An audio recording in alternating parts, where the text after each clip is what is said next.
dahil mainit na naman ang panahon, pa-summer na, gagawa tayo ng mango ice candy. So ngayon, meron tayong mango. So etong mango na ito, para ma-preserve siya, ginawa ko na siyang mango jelly.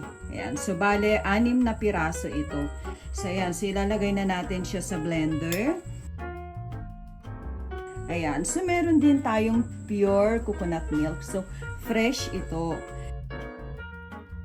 Ayan, so susunod na din natin yung ating sugar. So meron tayong sugar dito, bale 2 cups siya sa measuring cups natin.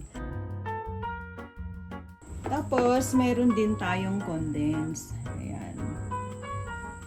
So lagay na rin natin ang ating condense. Ilalagay na rin natin yung last na ingredients ng ating ice candy, tubig. So ayan, i-blender na natin ang ating gagawin na ice candy. So eto na siya. Ayan. Ayan, so magbabalot na tayo ng ating ice candy.